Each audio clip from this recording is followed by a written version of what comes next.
Sa mga basher ni Diwata, mamatay kayo sa inggit. Magtrabaho kasi kayo. Huwag yung puro inggit. Suportahan na lang natin. Pag umangat siya kasi, marami rin siyang matutulungan. Kaya tigil nyo na yan. Akong makakalaban ninyo. Boss, mag-a-apply na ako dito eh. Mag-a-apply na ako ng bouncer. Boss, meron pa akong tanong. Meron kasing nanginira ngayon sa mga vlogger na laging nagbablog daw dito na parang ginagatasan daw si Diwata. Anong masasabi mo? Pinablog natin para makita ng suporta. Kasi the more na magbablog tayo dito, the more na mas magiging aware yung mga tao, the more na mas pupunta sila dito. Okay? So walang problema doon kahit araw-araw mo alam mo kasi kahit anong gawin mo sa buhay mo, meron at merong masasabi yung mga tao sa'yo. Gumawa ka ng mabuti, di ba? May masasabi. Diba? Eh di gawin mo na lang kung anong gusto mo. Diba? Tama. Anong masasabi mo sa magandang sa hirap ng pinagdaanan ni Diwata, may magandang na. Ganoon naman talaga eh. Kung mahirap yung pinagdaanan mo, most likely magtatagumpay ka. Basta huwag ka lang susuko. Ang mahirap kasi sa atin, lahat tayo, mahirap yung pinagdadaanan, palagi tayong sumusuko. Diba? Ang susi lang naman sa buhay, tuloy-tuloy ka lang eh. Mahirap naman talaga ang buhay, wala namang madali eh. Lahat naman tayo may problema. Siya meron, kayo meron. Tsaka, porket nandito namin sa taas, akala nyo ba wala kaming problema? Lalo kang umaangat ng umaangat, lalong dumadami ang problema yan. Ang daming naghahanap sa kanya ngayon, ang daming lumalapit, mga vlogger, ang daming nag-i-invite, ang daming yung mga taong hindi niya kilala. Ngayon, kilala na siya. Mas mahirap kapag nasa taas ka na, kasi hindi mo ma-identify kung anong kailangan ng tao sa'yo. Hindi mo alam kung gusto lumalapit lang ngayon, kasi kailangan ng pera, gusto sumikat, o something. Mas mahirap na pag nandito ka. Kaya nga sinasabi ko lagi, lagi mo lang kausapin or bigyan ng oras yung mga taong sumuporta sa'yo nung walang-wala ka pa. Kasi doon mo makikita yung totoong tao eh. Nung wala ka, nandyan siya eh. Diba? So doon yung na-identify yan. Kaya kami, ngayon, lalo na ako, lalo na si Boss Armin, si Diwata, mahirap na namin ma-identify kung ano ba yung intensyon, totoong intensyon ng tao sa amin. Kahit kamag-anak mo minsan eh. Diba? Kahit kamag-anak mo minsan, iba yung intensyon sa'yo. Hindi mo alam. No? Ayan! 1 to 50. Grabe oh, digital akala mo. Mas digital, no? Oh, digital. Diyos ko Lord! Buntot ng litson lang. Atik man lang. Para nice lang. Kahit wag na yung kukumay. Pindutin mo lang tayo yung kitna. Ako na. Ikaw na, ipakita mo muna. Yeah, Diyos So ko Lord. digital na. Okay. Grabe. Sana makuha ko sa Diwata. Dali ko sa Marikina. Mananalo ng 5 lechon from Lechon de las Piñas. Kahit buntot na. Una muna. Ang walang number, ano hindi counted. Sorry. Okay. Ready na ba kayo? Ready!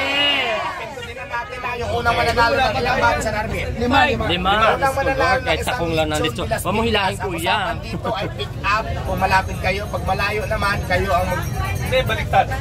Pag malayo, pipikapin mo. Pero pag malapit, di papadala. Okay. LBC. Oo, kayo. LBC na. Ayan na. Pindutin na natin. Ayan guys! Buntot na litson! Ayan, buntot na litson! 50! First winner! Ano ba yan? Ang bilis naman!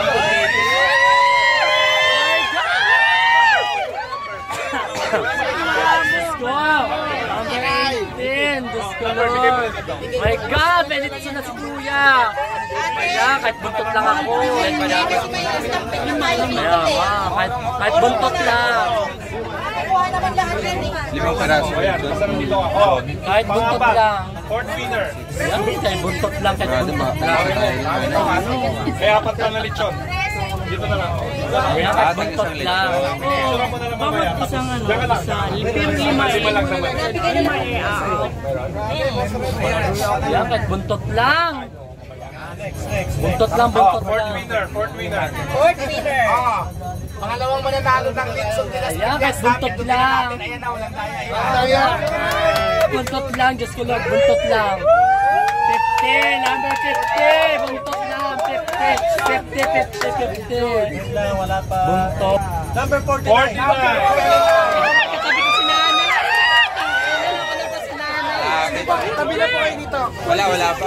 Ano ka ba? 46 na lang pala eh. Sumabit ka Nakasigaw ka naman. Excited ka pa sa nanalo.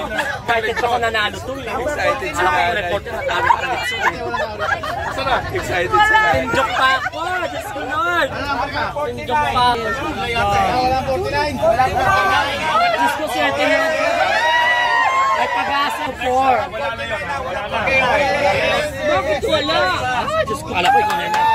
50! Lord, 50 lang. At buntot ang Litson. 49, isa na lang. Ikaw na eh. Tinjok pa 50 mo. 50 mo. 50. Wala na sa ilalim. Nasa ilalim ng papel. May nag-claim. Number 10, isang lechon. Nanay, para sinulat mo yung bago ha. Nanay, imbis mo makakuha ng ballpen ha. Nanay, nakakuha ng ballpen agad. Naka-ready yung ballpen at papel. Ayan, 3 litson. So Lord, 3 litson na lang. Pwede ba kahit takong na lang sa akin na litson?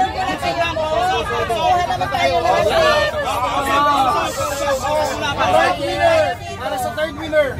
Pangatlong panalo ng Lechon de las Piñas. Number 50 Lord. Number 50 mo. 50, 50.